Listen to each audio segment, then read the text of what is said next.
What's up guys, Gons here for the Face Like the Sun YouTube channel with another CERN watch video. A lot going on with CERN. First off, right off the bat here, I know that the iPet goat thing has been making the rounds. Enter the Stars YouTube channel posted this video about putting an iPet goat into Google Earth and getting some interesting results. And so I decided to go ahead and screen capture my first attempt at this. And here's what I got. So here we go, iPet goat into my little search, and I get three results. A, CERN, B, Dome of the Rock, and C, Hotel Modernist. Now, I don't know the significance to Hotel Modernist, but I will say this. If you guys remember the review of the film Lucy that I did, it was called Luciferian Doctrine, the Philosopher's Stone, Apotheosis, and the Singularity, you would remember that in one of the scenes in the film Lucy, they go through this entire initiation thing where they go through this strange architecture. Well, guess what, guys? That architecture is less than 2 miles from this hotel. So perhaps there's something there where we're literally talking about the occult significance of this location, which is very interesting. Now, the other two places, of course, CERN, no surprise there. But then also the third place, the Dome of the Rock. Very interesting that that would be the third place to show up on iPet Goat. Now, if you don't know iPet Goat, it's a movie video that was made by Heliofont. It's a CGI. It goes through some very fascinating things. And, you know, if you're into these sorts of hidden meanings and hidden messages in the occult and stuff like that, there's a lot there that's pretty interesting to consider. Now, I have a lot more information to get through in this video, and I want to get through it fairly quickly. So bear with me here, and I'll tie it back to the significance with these three locations at the end. But here we have some updates that came out. On May 5th, it was reported that U.S. CERN agreement paves way for a new era of discovery. And if you go through here, a new agreement was signed yesterday in Washington between the United States and CERN that will pave the way for a renewed collaboration in particle physics. So basically, just a new level of cooperation between the United States and CERN, which is interesting because if you check out one of my older CERN Watch videos, I talk about how the United States and CERN are not included. They don't actually cooperate a whole lot. You know, they're kind of affiliated. Well, now they're going to cooperate some more, which is fascinating. Perhaps they are going to utilize the United States with their own facilities that have particle colliders such as Fermilab to continue to look for things, perhaps even to create some sort of global scale portal. And, you know, that's just pure speculation at the moment, but we'll see how things unfold. And then thirdly, another interesting thing to just take note, there is an indie sci-fi thriller. It's a short movie called Leah, an Angel in My House, and you can check out the preview. I'll leave the link in the description section. It's a low-budget independent film, but it says here, it tells the story of Abel, who loses his wife and daughter in an accident. After a dark period, his life is turned around by the arrival of a young girl very like his own daughter, and they were allowed to film this inside the CERN facilities. And what's interesting is that this film is only the second film to the Da Vinci Code that has been allowed to be filmed inside the CERN facilities. So why are they allowing this? I don't know, but it's a film that definitely has some paranormal stuff to it, some weird parallel universe type things that are associated with it. So again, I think they are trying to create more of this mystique that surrounds CERN. So those are just a couple updates coming out of CERN. But here's what I really wanted to get to in this video. The Daily Coin on May 9th published this article, Approaching the Event Horizon, Mysterious Deaths Linked to CERN. And it was written by Stephen Stanford, All News Pipeline, and it says here, around 1 a.m. on Sunday, April 26th, 2 doctoral students at the Louisiana State University were mysteriously found dead at the bottom of a local swimming pool. 28-year-old Ishta Maidi and 25-year-old Anton Zhou were with the School of Physics and Astronomy department, with Maidi studying theoretical astrophysics while Anton was a third-year graduate student studying theoretical gravity. And this 28-year-old Mishta Ati had written a very popular paper that was in the New Astronomy Journal, which was called Black Hole Spin Dependence of General Relativistic Multitransonic Accretion Close to the Event Horizon. And then Anton Zhou's recent paper, which was called Kantowski-Sachs Spacetime and Loop Quantum Cosmology, Bounds on Expansion and Shear Scalars and the Viability of Quantization Prescriptions. And let me read this here. Back on March 20th, 2015, Susan Doklos wrote a story in which members of the scientific community talked about CERN and the possibility of it creating black holes in parallel universes, warnings not given by conspiracy theorists, but experts, members of the same fields of study as Ishta Mehti and Anton Joe, warning that we should all be concerned about as we do all live upon the same planet. Did Mehti and or Joe discover something that they were not supposed to know which led to their mysterious deaths? Both of them were considered stunningly intelligent with brilliant minds. And then he continues here, these two deaths were just the most recent deaths of people who were linked to CERN following the death of another CERN team member during a recent ski trip, and happened during a strange week of people drowning in pairs. 2 Navy SEALs were recently found at the bottom of a swimming pool during what was supposed to be a training exercise. And he goes on here, but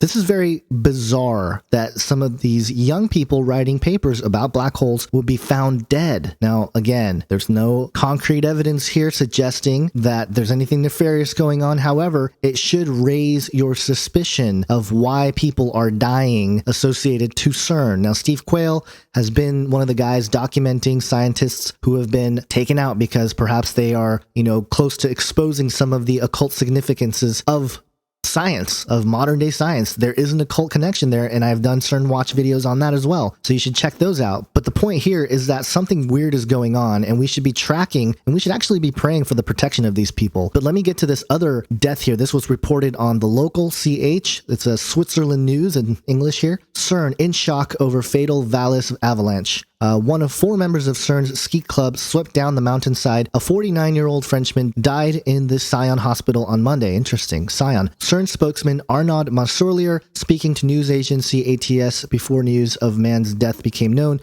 said the scientific organization was shocked by the news of the snowslide. He confirmed that members of CERN ski club were victims of an avalanche of the north slope of Pointes de Travasavolière, a 3,026 meter mountain. And then a 33-year-old Swiss man was injured, and it goes on here. Again, I'll link these articles to the description section. Oh, and one thing, getting back to that first article, there are screenshots and PDFs of the papers that these two who were mysteriously found dead at the bottom of a pool wrote. And so you guys can download it, check it out. Some of you guys that are better versed in the science and the actual nitty-gritty of it than I am, you guys can check out these documents and see what he was up to and what he was talking about in these reports. Now, the final thing I want to get into is quantum computers. I've been looking into quite a bit about quantum computers recently, and especially after my conversation with Anthony Patch, of which I know you guys have seen on here on YouTube, my interview with Anthony Patch. But if you guys want to get into a longer conversation with Anthony, we just did one at Canary Cry Radio, Anthony Patch. It's been a very popular episode. As of this recording, it's been shared 867 times. So a very popular episode on this. And we get into all kinds of stuff with Anthony, and he gets into the nitty gritty. So definitely check that episode out. But I really wanted to do my homework on the adiabatic quantum computer, the AQC, and he didn't actually tell us which company was responsible for putting this quantum computer out there, but I found a couple places that I think he was talking about. Now, this first one is published by Recode.net. D-Wave CEO, our next quantum processor will make computer science history. This was published on September 25th of 2014, and it talks about spooky action at a distance, which is basically the properties of quantum physics. But here is what I thought was very, very interesting. Conventional computers deal with binary bits of information, ones or zeros, but a quantum computer manipulates what are known as qubits, or quantum bits, which can be ones and zeros at the same time, leveraging the power of superposition. Such a machine depends on entanglement as well, performing many operations on the same data simultaneously. And here's what I want to highlight. No one can really say for certain where those helpful distant qubits are operating. The leading bet among physicists is the many worlds interpretation, which would suggest quantum computers offload processing to parallel universes. No, seriously, read this. So again, some of you guys have still been mocking like, oh yeah, there's no such thing as multiple dimensions or parallel universes. Well, guys, the science here is actually saying and even suggesting, the leading physicists are saying, hey, maybe this information is coming from a parallel universe, because they don't know where this information is going. It disappears into wherever, and then it comes back with the answer. So when Anthony Patch, in our interview before on this channel, talked about the quantum computer that sends information into another dimension with the answers coming back, he was not lying. This is actual science. And this is very fascinating. Here's another article by the New Yorker, New Yorker, so, take it with a grain of salt. But this was published back in May 2nd, 2011, Dream Machine, the mind-expanding world of quantum computing. And it just basically speculates about the fabric of reality and talks about how we may be living in a hologram. And speaking of living in a hologram and making that idea even more popular, there are a couple articles from Singularity Hub that I want to point out. This first one, published on May 11th, 2015, Quantum Computing is about to overturn cybersecurity's balance of power. And it's basically telling the same story, quantum mechanics and Einstein and the spooky action at a distance and all that stuff. But they're basically suggesting that this is real. Now, here's the stuff that we need to focus on here. According to this article, quote, there is a race to build quantum computers, and as far as we know, it isn't the NSA that is in the lead. Competing are big tech companies such as IBM, Google, and Microsoft, startups, defense contractors, and universities. One Canadian startup says that it has already developed a first version of a quantum computer. A physicist at Delft University of Technology in the Netherlands, Ronald Hansen, told Scientific American that he will be able to make the building blocks of a universal quantum computer in just 5 years, and a fully functional demonstration machine in a little more than a decade. These will change the balance of power in business and cyber warfare. They have profound national security implications because they are the technology equivalent of a nuclear weapon. Think about that, guys. We're talking about crazy levels of technology. And let me continue here. There's a couple more articles here on Singularity Hub that are very, very fascinating. This one was published on May 8th. A quantum computer is a delicate beast. Video tour of D-Wave's Black Box, Part 1. Now, first off, why are they calling this thing the beast? I mean, come on. Hello, wake up, folks. These are secular people. They have no reason to really associate any of it with anything biblical. But here we are, a delicate beast. Interesting to note, to say the least. And if you watch this video, it shows the D-Wave machine. This is the same company that I just read the press release from just a bit earlier, and it shows how basically they create this chamber and they make an area that is colder than space, and the information, again, they process it in another dimension, and it comes through here and comes out the machine. And guys, this is real. The D-Wave, look how huge this machine is, but realistically, we're talking about a real life quantum computer. This is it, folks. Beast technology is here. And we're not just talking about, microchips. We're talking about quantum computing. I think this really is the end of the fabric of space-time as we know it. We're starting to investigate into that other side, that other realm. And here we go. It's really happening, guys. Things are accelerating really fast. With the genetic age, we got down to the DNA. And beyond DNA, what is there? Information. We're going into the spiritual realm. And now we're into the quantum computing, and we are accessing that other side through controlled quantum computing. So what's the connection between CERN and all these quantum computers? Well, the quantum process. CERN is looking for the mechanisms by which these quantum particles operate. And so there's that level of it. But then also we went over how much data CERN goes through. If they switched over to quantum computers, they will be able to process all that data much, much faster. I think this is it, guys. The D-Wave, I think Anthony Patch is right. This will actually be the global computer system that we are building. And I think this is why we're starting to see other nations gather, come together. Once the quantum level of computing is connected throughout these different facilities with particle colliders or with these large quantum computers all around the world, we are going to be connected in, and there you go. The global brain concept is a reality. And not just that, I'm going to stay with Singularity Hub here for this last little thing. The world in 2025, that's 10 years from now. 8 predictions for the next 10 years. And it goes through all this stuff, and you guys can go through it on your own. But here's the one that I thought was very interesting. 8 billion hyper-connected people, Facebook, SpaceX, Google, Qualcomm, and Version are planning to provide global connectivity to every human on Earth at speeds exceeding 1 megabyte per second. We will grow from 3 to 8 billion connected humans, adding 5 billion new consumers into the global economy. They represent tens of trillions of new dollars flowing into the global economy. And they're not coming online like we did 20 years ago with a 9600 modem on AOL. They're coming online with a 1 megabyte per second connection and access to the world's information on Google, cloud 3D printing, Amazon Web Services, artificial intelligence with Watson, crowdfunding, crowdsourcing, and more. So very interesting. And also this one here, and this ties into the Avengers movie. Look, guys, all this is coming together in a very bizarre way. Number 7 here says this: early days of Jarvis. Artificial intelligence research will make strides in the next decade. If you think Siri is useful now, the next decade's generation of Siri will be much more like Jarvis from Iron Man, with expanded capabilities to understand and answer. Companies like IBM Watson, DeepMind, and Vicarious continue to hunker down and develop next-generation AI systems. In a decade, it will be normal for you to give your AI access to listen to all of your conversations, read your emails, and scan your biometric data because the upside and convenience will be so immense. Mark of the beast, anyone? If that's not the mark of the beast, ladies and gentlemen, I don't know what is. And, the mark of the beast specifically says that it's going to have to do with buying and selling. Well, here you go. Blockchain. If you haven't heard of blockchain, I highly recommend you read up on it. You might have heard of Bitcoin, which is the decentralized, global, democratized, highly secure cryptocurrency based on the blockchain. But the real innovation is the blockchain itself, a protocol that allows for secure, direct, without a middleman, digital transfers of values and assets. Think money, contracts, stocks, IP, etc. Investors like Mark Anderson have poured tens of millions into the development and believe this is as important of an opportunity as the creation of the internet itself. Guys, this is the real deal. We are talking about the mark of the beast system.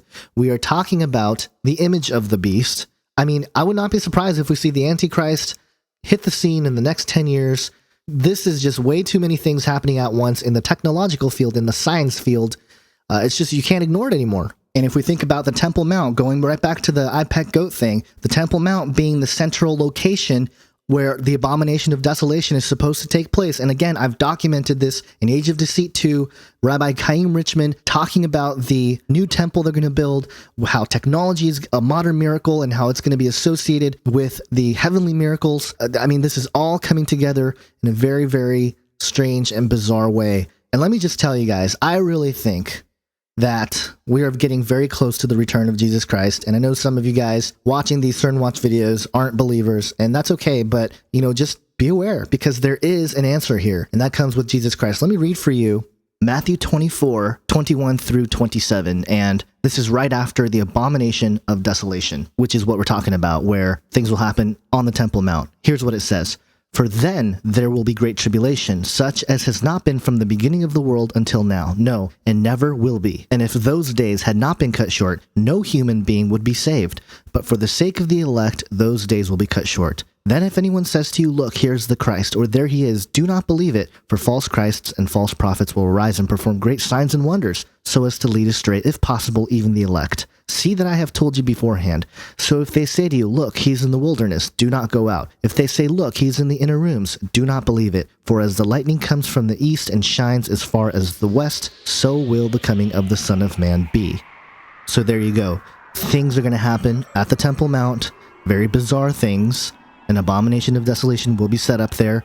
Jesus tells people that are in Judea at that time to flee, and it will be a time of tribulation that has never been like it before. I mean, that's pretty intense.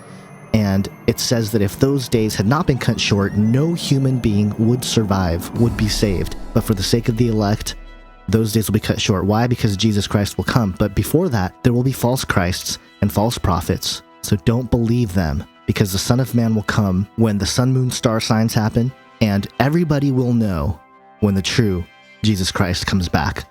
But up until that point, we're going to see false Christs. We're going to see false prophets. They are going to perform great signs and wonders, counterfeit signs and wonders. And these are going to be lies. And I think with the way technology is going with all these quantum computers and CERN and all this other stuff, we may see some pretty spectacular things, but they are going to be lies. So that's all I wanted to say for this video. My voice is running out here. So hope you guys get something out of it. Please share, subscribe, and comment below, but be nice. Take care, guys. God bless.